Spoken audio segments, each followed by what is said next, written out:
Dios les bendiga. Es un gusto compartir con ustedes una vez más la palabra de Dios en esta serie que le hemos llamado Al que venciere. En esta ocasión vamos a hablar acerca de al que venciere, lo sentaré conmigo en mi trono.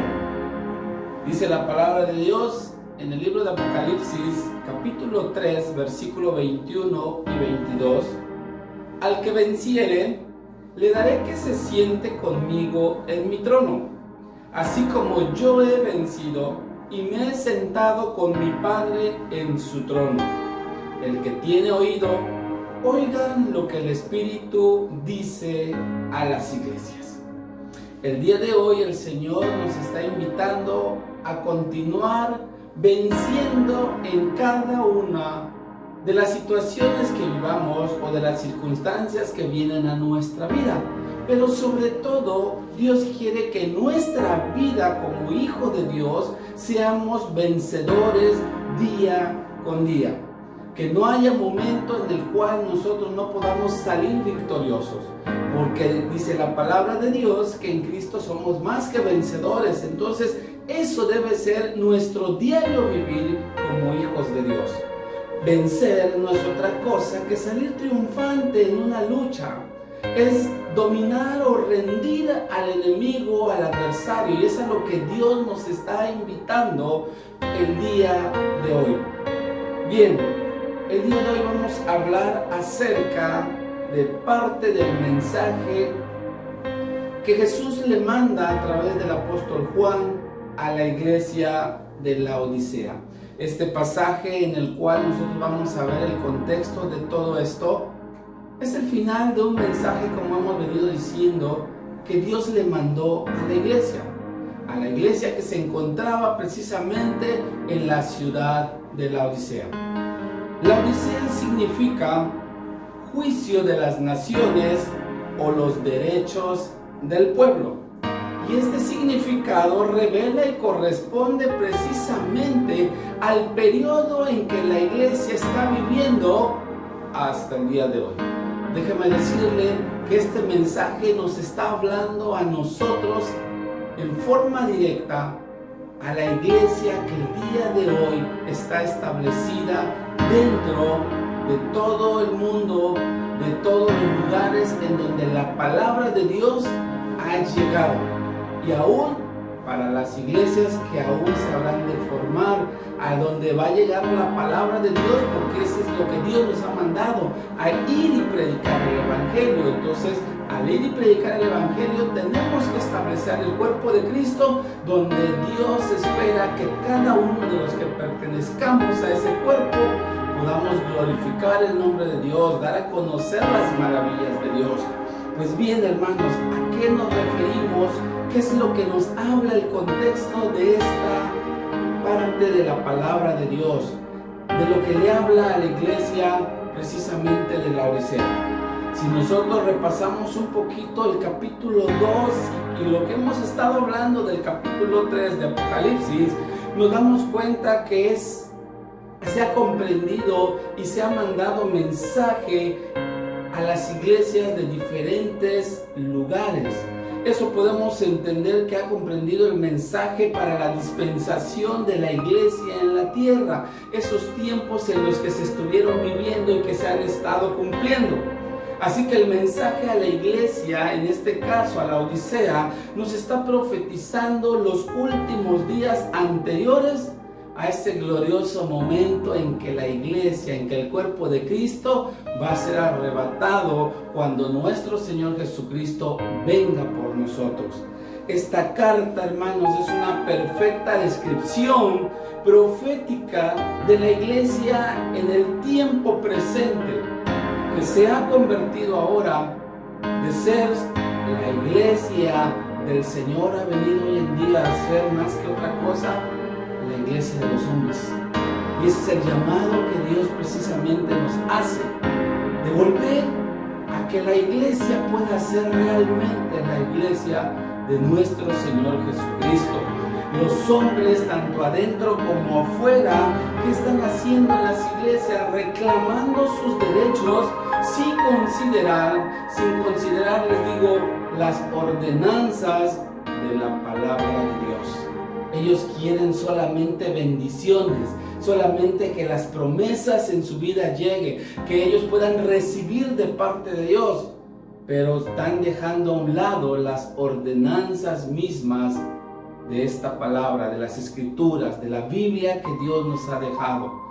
Y eso es lo que hoy en día se está viviendo. Esta carta describe, hermanos, la edad de la tibieza espiritual en el que ha caído la iglesia, de los movimientos ecuménicos, de las agrupaciones religiosas que solo producen formulismos, ceremonias vacías, reuniones que lejos de sembrar convicción, generan solamente emoción y entretenimiento. Los púlpitos, hermanos, hoy en día han servido solamente para dar discursos motivacionales y no la predicación de la palabra que transforma y que compromete a las personas al servicio de Dios. Eso es lo que ha llegado en muchos lugares, en muchas iglesias hoy en día, lo que ha sucedido y lo que se está viviendo hasta el día de hoy. Por eso es que Dios le hace unas recomendaciones a esta iglesia. Las características que podemos ver dentro del contexto de lo que hemos estado y de lo que vamos a hablar, es que nuevamente Dios le dice, Jesús le dice a través del apóstol Juan, yo conozco tus obras, le dice. ¿Por qué? Porque a Él no se le escapa nada. Él conoce exactamente, pero estas obras, hermanos, no han sido perfectas tampoco. No han sido obras que le agradan a Dios. ¿Por qué? Porque ha habido tibieza en las acciones que esta iglesia está haciendo y hoy en día se está viviendo. Hay muchas iglesias que simplemente hacen obra por hacer, pero esa obra no transforma realmente la vida de las personas, no compromete a las personas. Podemos ver iglesias llenas solamente los fines de semana, los domingos, pero entre semana hay una tibieza, hay una frialdad espiritual. ¿Y qué es lo que estaba sucediendo también desde el periodo de esta iglesia? Otra de las cosas que tenía es que se decía ser algo que no lo era. Y es algo que también hoy en día sucede. Hay iglesias que se dicen ser, pero en realidad no lo son. También le decía a Dios que son desventurados. Era una iglesia desventurada. ¿Qué quiere decir? Que no gozaba de la bienaventuranza de Dios, que no era una iglesia realmente feliz, no era una iglesia idónea donde Dios quería depositar ese gozo y esa felicidad de poder ser un hijo de Dios, de poder servir y glorificar a Dios. Y aún hermanos, aún hay algo fuerte que Jesús le dice a esta iglesia. Le decía que era una iglesia miserable. Si nosotros leemos el contexto, nos vamos a dar que era una iglesia miserable. Y cuando habla de miserable, no está hablando solamente de pobreza, sino de despreciable. Era una iglesia que no llenaba realmente el corazón de Dios por las cosas que hacía y que permitía. Aparte que era una iglesia pobre, era una iglesia ciega que no veía lo que realmente Dios quería hacer a través de ella. Y también le decía que era una iglesia desnuda. Cuando habla de desnudez aquí en esta palabra, hermanos, no está hablando de que andaban sin ropa, sino está hablando de cobertura. Y hoy en día hay muchas iglesias y muchos líderes de las iglesias que no quieren saber nada con la cobertura, sabiendo que la cobertura trae bendición, pero también trae responsabilidad y compromiso, y es a lo que muchas veces no queremos nosotros entrarle. Por eso Dios le decía que era una iglesia desnuda. ¿Por qué? Porque no había una cobertura espiritual realmente en la vida de la iglesia. Sin embargo, dentro de todo esto que podríamos decir malo, Dios le decía que al que venciere, Dios la estaba invitando a salir victoriosa de todas las situaciones que estaba viviendo. ¿Por qué? Porque tenemos que saber que cuando el Señor nos llama a vencer es porque sabe que cada uno de nosotros, usted y yo, todos los que decimos ser parte del cuerpo de Cristo, somos soldados de Jesucristo, somos soldados que estamos dispuestos a ir a pelear y a conquistar las victorias que Dios ya tiene preparado.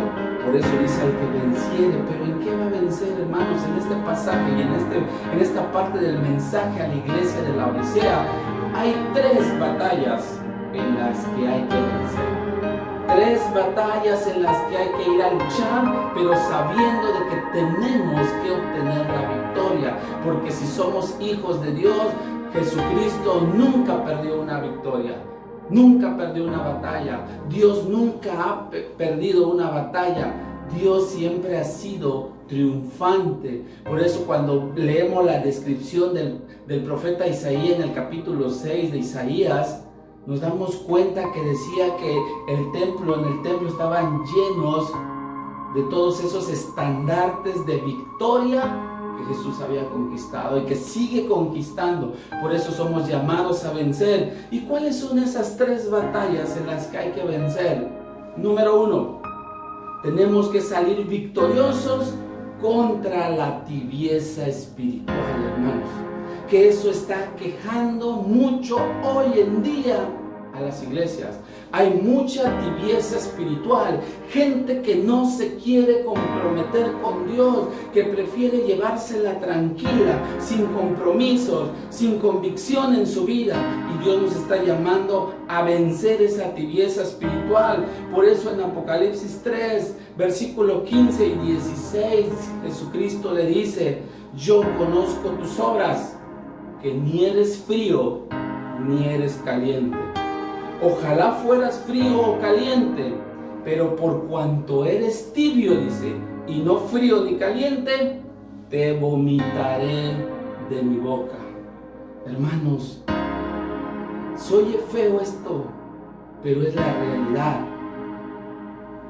¿Qué es lo que dice que le provoca la tibieza a Dios? El que te vomite de su boca. Eso quiere decir que si tú eres un tibio espiritual, tu nombre no estará en la boca de Dios, porque Él lo va a expulsar de eso.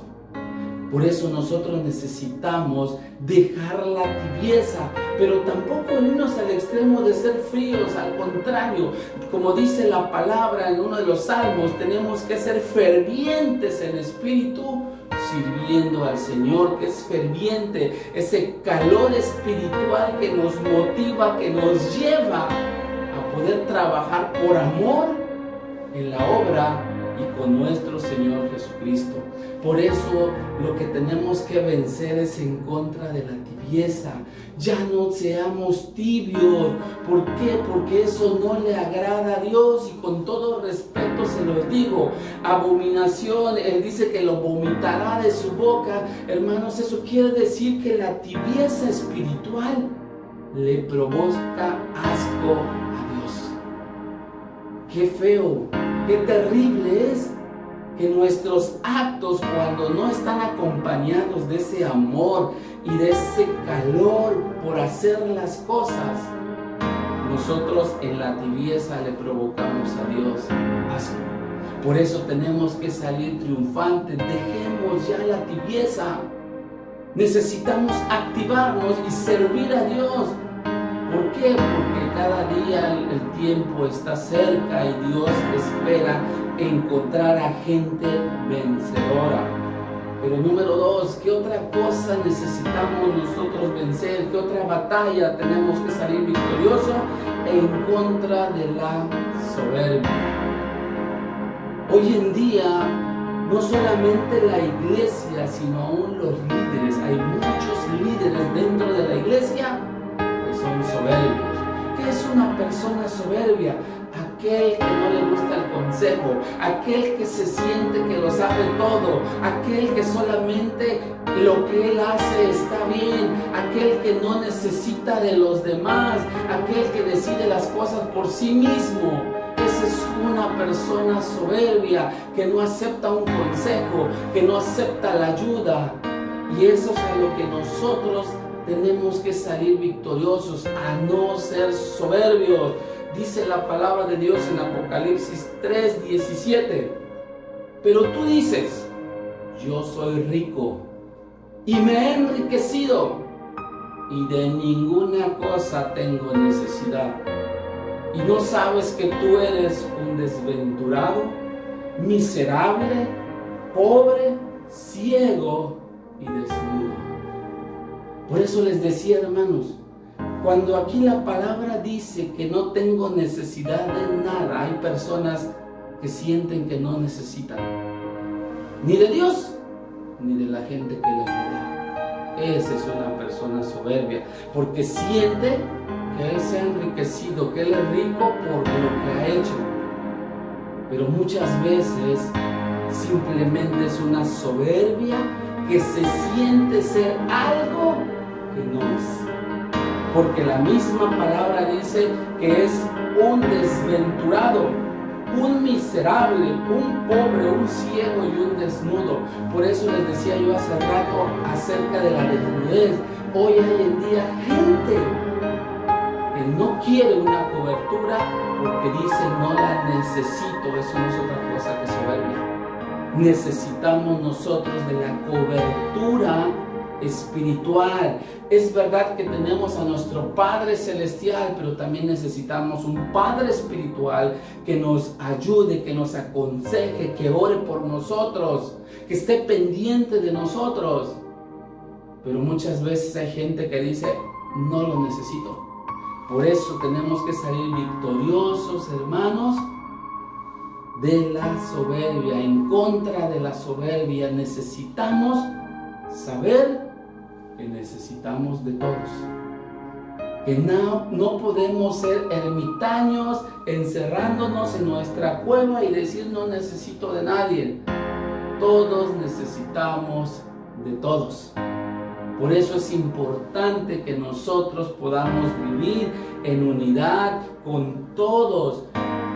Nuestra iglesia necesita de otras iglesias y las otras iglesias necesitan de nuestra iglesia. Todos necesitamos de todos. Por eso tenemos que salir victoriosos en contra de la soberbia. Número 3, que otra de las batallas que tenemos que salir triunfantes, hermanos, en contra de la pérdida de comunión. Contra la pérdida de comunión. Hoy en día, hermanos, la iglesia, los miembros, los que se dicen ser hijos de Dios, los que se dicen ser cristianos, han perdido la comunión con Dios. ¿A qué me refiero? No es que no oren de vez en cuando, no es que no lean de vez en cuando, pero la comunión no es orar y leer de vez en cuando la palabra, sino todos los días. La comunión es sentir esa necesidad de estar en la presencia de nuestro Padre, de ir a las Escrituras, de escudriñar, de buscar las verdades de Dios, de llenarnos de esa palabra, de gozar de la presencia de Dios, pero de una manera que transforme nuestra vida.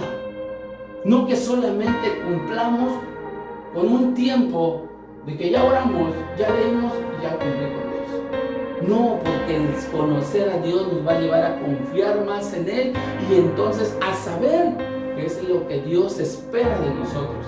Por eso nosotros necesitamos retomar nuestra comunión con Dios. Dice la palabra de Dios, Apocalipsis 3:20. He aquí, yo estoy a la puerta y llamo. Si alguno oye mi voz y abre la puerta, entraré a él y cenaré con él y él conmigo. ¿Qué vemos allá? Sino una comunión. Pero déjenme decirles algo. Este pasaje normalmente lo ocupamos para evangelizar, para ir con la gente inconversa, con la gente que no conoce de Dios, y con eso queremos evangelizarnos porque le decimos, Dios está tocando tu corazón, ábrele tu corazón. Sí, Es correcto, podemos usarlo, pero si somos estrictos en la palabra, nos vamos a dar cuenta que esta palabra, este mensaje, no se lo está mandando a la gente inconversa. Recuerden que es un mensaje a la iglesia. Y eso es lo más grave, hermanos. Que Jesús entró a nuestro corazón. Cuando usted y yo invitamos a Jesús, Jesús entró a mi corazón, entró a tu corazón, entró en el corazón de toda la iglesia. Mi pregunta es, ¿en qué momento se salió?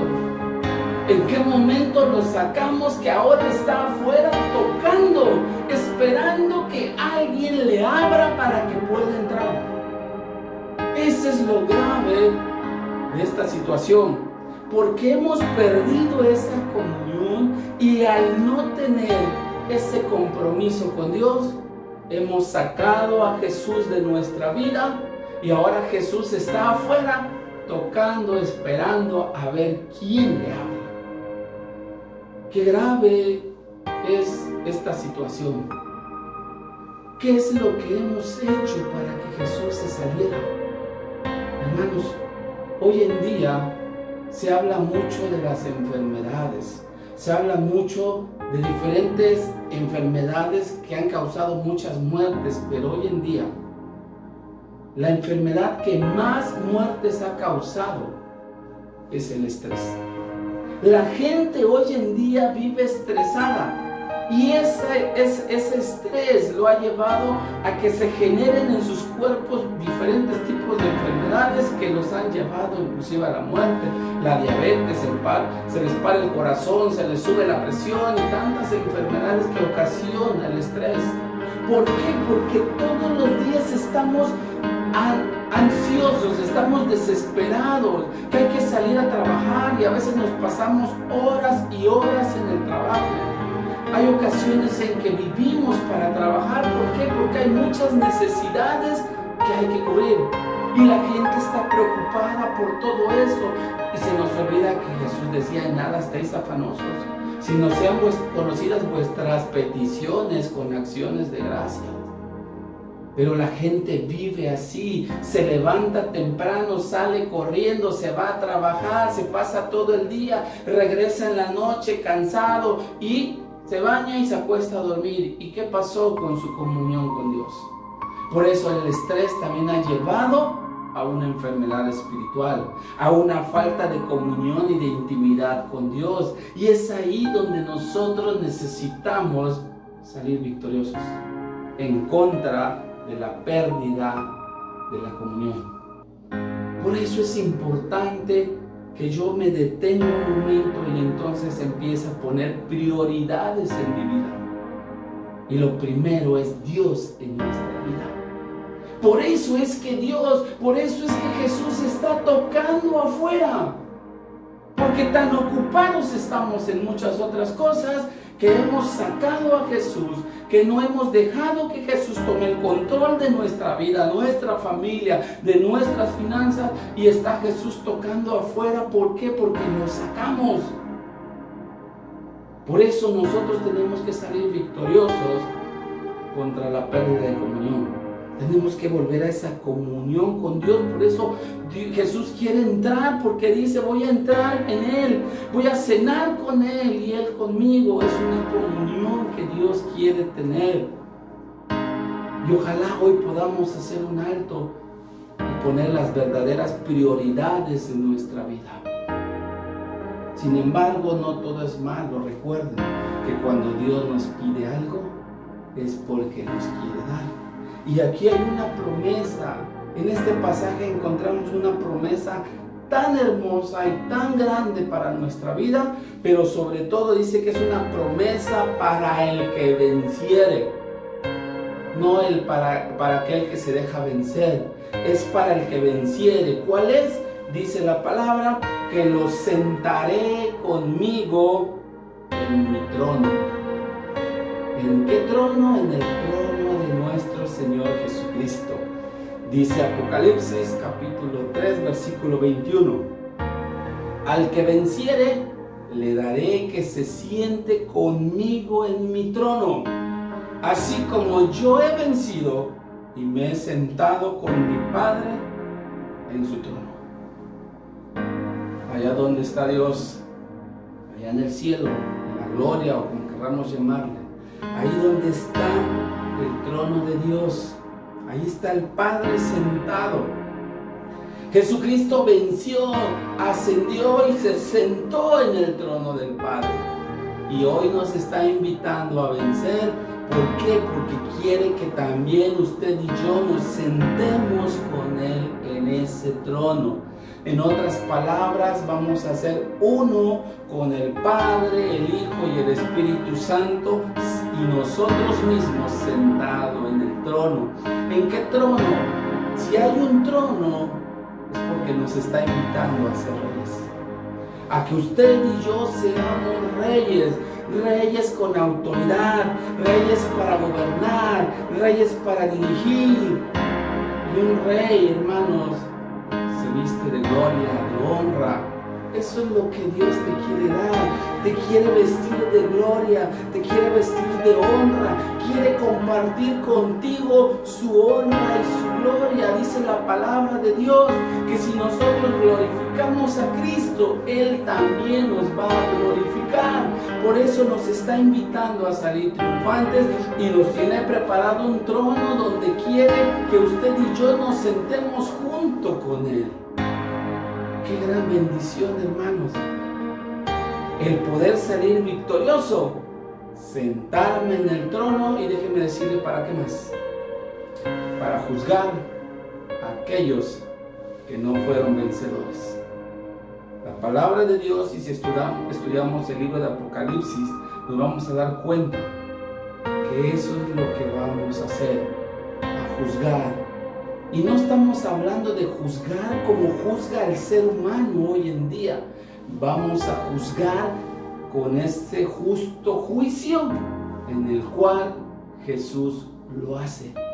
Como Dios lo hace, no como hoy lo hacemos nosotros, que juzgamos según lo que vemos, juzgamos según lo que escuchamos o juzgamos según lo que sentimos, porque muchas veces eso es lo que pasa.